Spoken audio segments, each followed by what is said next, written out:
Salut tout le monde, bienvenue à On Joue-Tu. Aujourd'hui, je vous parle d'un jeu qui a été choisi par ma communauté sur Patreon, Fantasy Realms et son extension, le Trésor Maudit.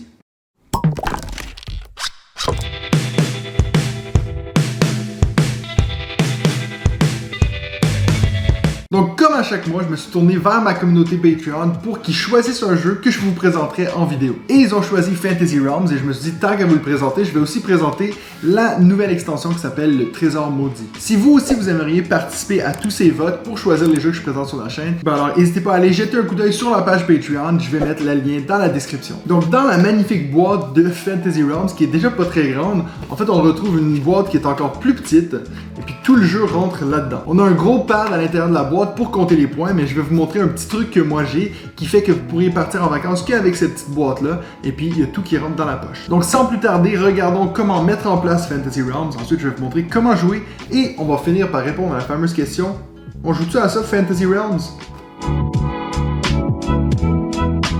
Donc la mise en place de Fantasy Realms est très simple. Vous allez simplement prendre le paquet de cartes, mélanger les cartes et ensuite vous allez en distribuer 7 à tous les joueurs. Une fois que ça c'est fait, vous allez placer la pioche au centre des joueurs et puis tous les joueurs vont consulter leur main de 7 cartes. Donc c'est déjà tout pour la mise en place.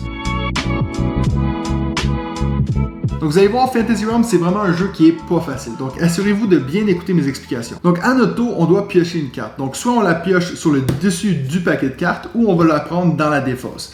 Bien sûr, on va toujours devoir retourner à cette carte. Donc si je prends sur la pioche ou même dans la défausse, je vais retourner une carte dans la défausse. Bien entendu, le premier joueur n'a pas le choix parce qu'il n'y aura pas encore de défausse. Donc il n'aura pas le choix de prendre sur le paquet de cartes et puis jeter une autre carte. Et puis en fait, c'est tout les règles. Fait que c'est ça, là. Alors, plus sérieusement, je vous ai déjà expliqué tous les règles. On va continuer à jouer comme ça, chacun son tour, jusqu'à ce qu'il y ait 10 cartes dans la défausse. Immédiatement, on va arrêter la partie, on va compter les points qu'on a en main. Mais c'était pas 100% n'importe quoi ce que je vous disais, parce que c'est vrai que c'est un jeu vraiment difficile. Mais la difficulté ne vient pas de ce qu'on peut faire à notre tour, mais simplement dans quelle carte on va garder, quelle carte on va jeter. Parce que comme vous pouvez voir, on a plusieurs styles de cartes dans le jeu. Plus exactement, on a 10 familles de cartes. Donc les familles, c'est justement la couleur et le type de carte qu'on a. Et puis pour chaque 10 familles, on a 5 cartes uniques. Donc en tout, dans le jeu de base, on a 53 cartes qui vont faire des points de façon différente. C'est pour ça que souvent je trouve que Fantasy Realms peut avoir l'air un peu trompeur, parce qu'on se dit un petit jeu de cartes, tout le monde peut jouer à un petit jeu de cartes. Mais c'est un jeu qui, encore une fois, n'est pas difficile dans ses règles, mais difficile dans les choix qu'on peut faire. Et puis, qu'est-ce qui masque quoi? Ça veut dire quoi masquer? Je vous explique tout ça. Donc, en gros, c'est un jeu où on va essayer de finir avec la meilleure main pour faire le meilleur combo de points. Regardons comment lire les cartes dans le jeu. Donc, on a le nom qui est en haut, la licorne. La valeur qui est ici, donc dans le petit cercle, c'est le nombre de points, donc sa force de base. Donc cette carte-ci, tout seul, elle vaut 9 points. On a aussi la famille qui est représentée par une couleur. Et pour finir, on aura du texte sur les cartes. Chaque carte va soit nous donner un bonus ou un malus, ou les deux. Donc si on prend l'exemple de la licorne qui est ici, elle vaut 9 points et un bonus de 30 points si on a la carte de la princesse. Bien sûr, si moi j'ai ces deux cartes en main et puis à un certain moment je jette la princesse dans la défausse, mais cette carte-ci n'aura plus le bonus de 30 points. Parce que souvenez-vous, les points, on les prend qu'à la fin de la partie, lorsqu'on arrive au décompte final. Comme vous pouvez voir sur cette carte-ci, ça dit ou plus 15 points si on a l'impératrice, la reine ou l'enchanteresse. Donc c'est sûr qu'on va regarder c'est quoi le plus de points qu'on peut faire. Si j'avais les deux cartes, par exemple, je ne prendrais pas les deux bonus, je prendrais simplement le plus 30 points de la princesse. Donc ça, c'est pour des cartes qui ont des bonus. Vous allez voir sur les cartes, dans le bonus ou le malus, on a un mot qui est en gras. Ça veut dire que c'est une carte, donc c'est le nom d'une carte dans le jeu. Vous allez aussi avoir des mots qui sont en gras, mais qui sont aussi en couleur. Donc ça veut dire qu'on va représenter une famille. Donc par exemple, la princesse, si j'avais ce combo-là, je ferais 39 points pour la licorne et ma princesse ferait 2 points plus 8 points pour chaque carte armée, qui est une famille dans le jeu, sorcier et puis seigneur. Donc c'est un jeu qui va sans cesse vous faire des combos un par-dessus l'autre, qu'il faut essayer de réfléchir, celle-ci, est-ce qu'elle me vaut plus de points que celle que je suis en train de jeter? Donc comme je vous ai expliqué, en plus d'avoir des cartes avec des bonus, il y en a certaines qui ont aussi des malus. souvent vous verrez qu'il y a une différence de points. Les cartes avec des malus valent souvent beaucoup plus de points de base, mais par contre, ils vont vous amener des effets négatifs. Donc si on regarde ici, je vais vous expliquer les mots. Souvent, on nous dit masque. Donc, quand sur une carte, ça nous dit masque, par exemple, ici, masque toutes les vagues, ça veut dire que si moi je garde ces cartes-là en main jusqu'à la fin de la partie, au moment du décompte, je vais devoir faire comme si mes cartes vagues, donc de la famille vague, n'existaient pas. C'est comme si elle n'était pas dans mon jeu. Elle s'est fait masquer, elle est cachée par la carte climat. Pardon, par la carte Blizzard dans ce cas-ci. En plus de ça, la carte Blizzard nous dit moins 5 points pour chaque armée, seigneur, créature et flamme dans notre jeu. Donc, encore une fois, rappelez-vous, je vous ai dit, il y a 10 familles dans le jeu de base. Et donc là, dans ce cas-ci, celle-ci nous enlève des points pour 4 de ces 10 familles-là. Donc, c'est sûr que si moi, j'ai pas toutes ces familles-là dans ma main, ben, ça va peut-être valoir la peine d'avoir la carte Blizzard. Je vais vous donner un exemple très concret de comment ça marche tout ça ensemble. Si moi j'ai la carte Blizzard ici et moi je veux absolument garder ma carte élémentale d'eau, je ne sais pas pour quelle raison, mais bref, donc elle me fait 4 points et 15 points pour chaque autre vague que j'ai dans mon jeu. Par contre, le problème que j'ai avec ma carte Blizzard, c'est qu'elle annule toutes mes cartes vagues. Si plus tard dans la partie, je tombe sur la carte Caverne, donc je la prends dans mon jeu et elle nous dit 6 points plus 25 avec l'infanterie naine ou le dragon. Peu importe si j'ai une de ces deux cartes-là, ça me dit juste que j'aurai le plus 25.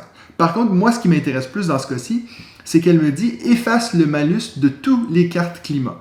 Donc, ça veut dire que moi, si j'ai ce combo-ci, je peux effacer le malus qui est ici. Donc, cette carte-ci n'aurait plus de malus, le Blizzard, elle vaudrait simplement 30 points. Et je pourrais donc ne pas avoir mes cartes vagues qui sont masquées. Donc, c'est tous des mots qui vont faire que ça va changer la dynamique de notre main carte à la fin de la partie. Si je vous montre un autre exemple, ici, vous voyez, ici, ça dit le malus de cette carte climat, donc fumée, qui vaut 27 points. Cette carte est masquée sauf avec au moins une flamme. Donc, si j'ai une flamme dans mon jeu, je vais pouvoir prendre les points, mais si j'ai pas de flamme à la fin de la partie, ben, cette carte-ci, elle va être masquée. En plus de nos 10 familles, donc de 5 cartes, donc les 50 cartes, pourquoi j'avais dit 53, c'est qu'on a 3 cartes Joker.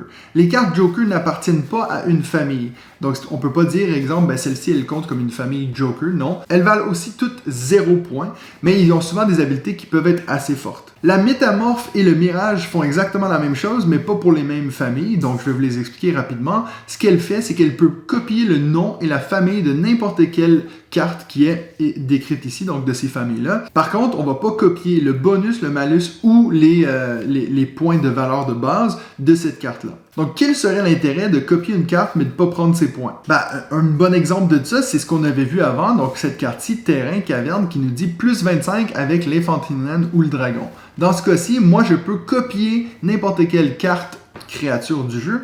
Donc, exemple, moi, je copierais le dragon. Donc, ma carte Joker deviendrait le dragon. Par contre, encore une fois, on ne prend pas tous ces points-là, mais ça veut dire que ma carte Joker me donnerait plus 25 points, vu que ce serait comme si c'était un dragon. Donc, c'est exactement la même chose pour la carte Mirage. Par contre, c'est pour les 5 autres familles du jeu. Comme ça, on est sûr qu'ils sont toutes couverts. Et puis, le troisième Joker qu'on a, c'est le Doppelganger. Et lui, c'est simplement qu'il peut copier le nom, la force de base, la famille et le malus, mais, comme on voit en gras ici, pas le bonus de n'importe quelle autre carte de votre main. Donc, contrairement aux deux autres cartes que je vous ai montrées qui concernaient toutes les cartes du jeu, celle-ci, c'est vraiment, ça va copier une carte que tu as en main. Donc, si tu en as une, par exemple, qui peut t'amener beaucoup de points de valeur de base, ça peut valoir la peine de prendre un Doppelganger. Le reste des cartes, je vous laisse les découvrir, mais je voulais juste qu'on regarde rapidement la famille des artefacts, parce qu'on a plusieurs de ces artefacts-là qui vont faire des points de façon assez particulière. Par exemple, la gemme de loi, c'est une carte qui va nous demander d'essayer de faire une suite, donc la plus longue suite qu'on peut, avec la valeur de force de base. Donc par exemple, mon exemple ici est assez bon, on a 1, 2, 3. Si moi je pouvais trouver un 4, ben voilà, un autre 4, ça me ferait 1, 2, 3, 4, 5. Donc si je regarde ici, ça me dit, pour une suite de 5 cartes, ça ferait plus 60 points, en plus de tous les points que ces cartes-là font. Ça peut aller jusqu'à 7 cartes. Donc, si vous avez tous vos cartes en main qui font partie de la suite, ça fait plus 150 points. Donc, ça peut faire beaucoup de points. La rune de protection, franchement, je pense que c'est la meilleure carte quand on est en train de faire nos premières parties parce qu'elle ne fait que 1 point, mais le bonus, c'est que ça efface tous les malus de toutes les cartes que tu as en main. Donc, ça vous prend la place d'une carte, donc c'est vrai que c'est un peu dommage. Par contre, ça veut dire que vous n'êtes pas obligé de vous soucier des malus ou quoi que ce soit. Tous vos cartes vont valoir la valeur de base plus vos bonus. L'arbre monde, elle, va vous donner plus 50 points si toutes les cartes que vous avez dans votre main appartiennent à des familles différentes. Donc, ça peut être assez avantageux si vous rendez compte que vous avez beaucoup de cartes qui ne sont pas dans la même famille. Et puis, il y a le livre des mutations qui vous permet de prendre une autre carte dans votre main et de changer sa famille. Par exemple, parce qu'on aurait des malus qui nous feraient perdre des points pour cette famille-là.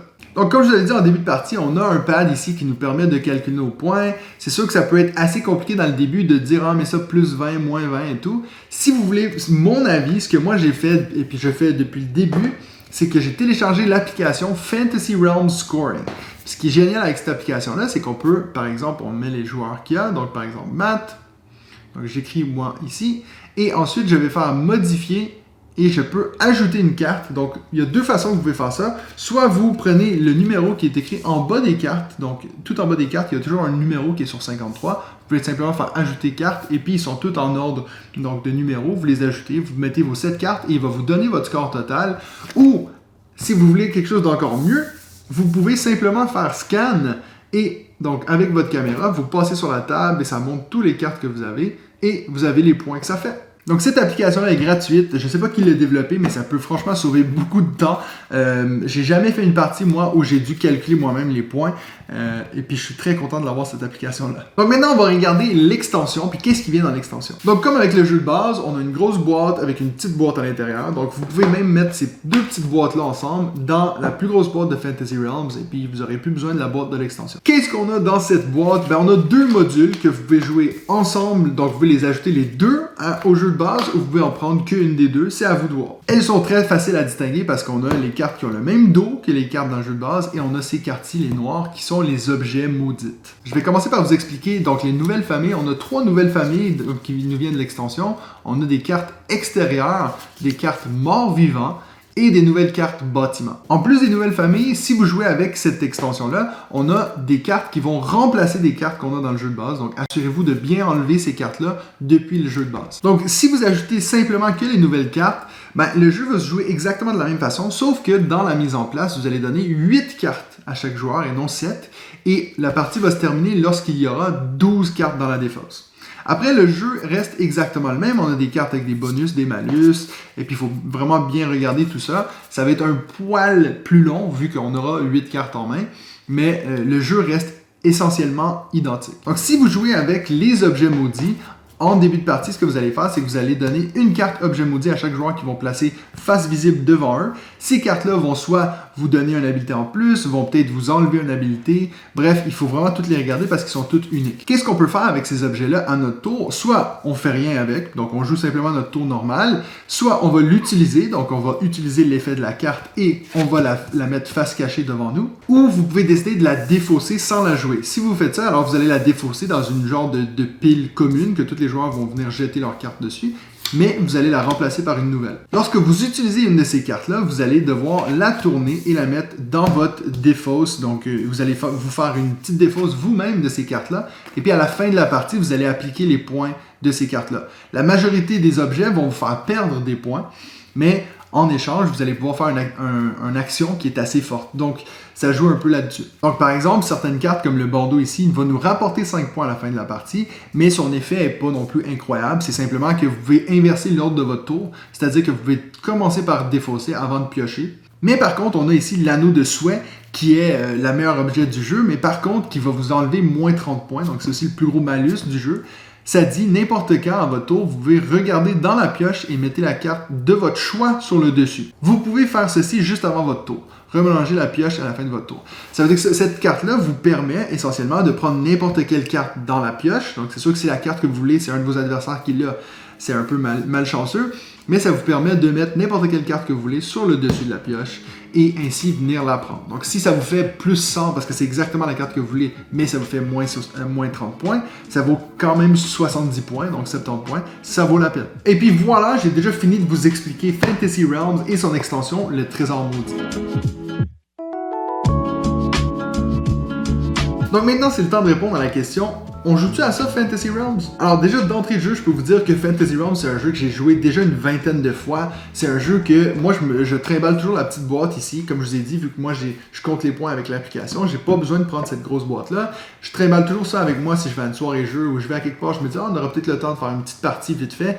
Si vous connaissez déjà les règles, vous savez comment jouer, en 10 minutes, franchement, vous avez fini, vous avez bouclé le jeu, puis c'est rangé. Donc, malgré le fait que j'ai joué une vingtaine de parties de Fantasy Realms, l'extension Le Trésor Maudit, j'ai que fait 2 parties pour le moment, et ça a été que avec les nouvelles cartes. Donc, j'ai pas encore fait une partie avec les objets maudits, ça ne sera tardé, mais j'ai pas encore pu essayer ça, donc je sais pas la dynamique que ça amène au jeu.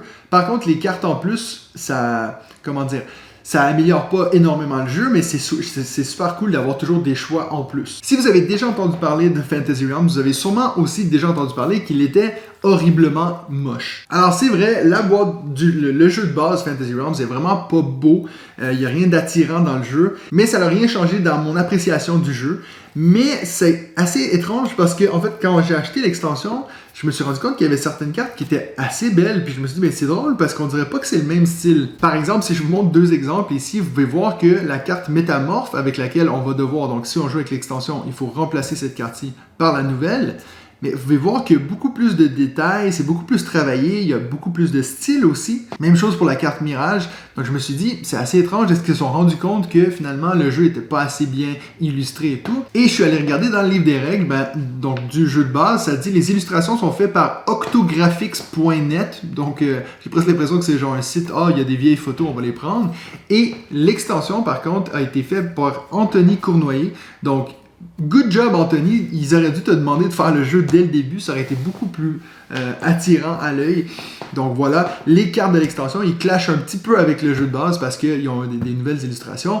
Mais franchement, je préfère ça parce que j'aime mieux regarder ces nouvelles cartes que les anciennes. Je vous montre vite fait juste un dernier exemple de ça. Donc vous voyez l'éclaireur ici, ça c'est la nouvelle carte. Ça c'est l'ancienne, c'est très générique. C'est juste plein de gens qui sont là avec leur petite épée, tandis que celle-ci, elle a beaucoup plus de style. On voit quelqu'un qui est presque comme en train d'attaquer. On dirait presque Arya Stark. Donc voilà, est-ce que j'approuve de Fantasy Realms? Oui, 2 gros pouces en l'air. J'adore ce jeu. J'adore les petits jeux rapides qu'on peut justement, comme je dis, prendre dans sa poche. C'est un jeu qui, j'ai joué pour le moment à 2, à 3 et à 4 joueurs. Il se joue tout aussi bien à 2 joueurs que à 4 joueurs. Pour ceux qui connaissent le jeu Red Rising, vous allez peut-être remarquer des similarités entre les deux. Red Rising s'est inspiré du jeu Fantasy Realms, donc cette idée de on essaie de finir avec le meilleur combo de cartes en main. Par contre, il le complexifie avec le plateau de jeu et puis bien sûr les illustrations et puis tout du jeu est beaucoup plus présentable et beaucoup plus beau. Mais franchement, je me dis que ce genre de jeu-là, la satisfaction que j'ai à faire mon combo de cartes, je l'ai beaucoup plus rapidement avec Fantasy Realms. Et je sais pas si je peux dire que Red Rising se joue bien à part à 2 joueurs. Je trouve que c'est extrêmement long quand on joue à Red Rising à plusieurs. Le fait que tout le monde doit lire les cartes, oui, c'est la même chose avec Fantasy Realms, mais on est concerné que par les cartes qu'on a en main, pas ceux de nos voisins. Alors que le fait que Red Rising, on joue un peu avec un plateau commun, ça peut être vraiment long à regarder tout ça. Et j'ai franchement trouvé que c'était plus simple à comprendre les cartes dans Fantasy Realms que Red Rising, parce que Red Rising, il y a tellement des fois, ça dit les cartes au-dessus. Est-ce que ça veut dire au-dessus nord-sud, ou est-ce que c'est au-dessus dans le sens que sous la pioche? Ouais, bref. Bref, ça fait longtemps que j'ai pas sorti Red Rising, et puis j'ai encore moins envie de le sortir maintenant, à part parce que la boîte qui est ici, elle cache bien les croquettes de mon chien. Donc voilà mon verdict sur Red Rising. Si vous achetez le jeu de base et que vous l'aimez après une vingtaine de parties, vous voulez changer un peu, alors je vous conseille l'extension. Elle n'est pas du tout essentielle, mais voilà, c'est une grosse recommandation de ma part. Fantasy Realms, c'est une de mes plus belles découvertes de cette année. Et puis vous, si vous connaissez Fantasy Realms, vous en pensez quoi? Est-ce que vous aussi, quand vous le comparez à Red Rising, vous trouvez que de plus en plus vous vous dites je vais garder Fantasy Realms? Et puis si c'est pas encore fait, n'hésitez pas de vous abonner, de mettre un petit like, puis de mettre un commentaire dans la vidéo. Et puis sinon, nous on se revoit la semaine prochaine pour un autre épisode de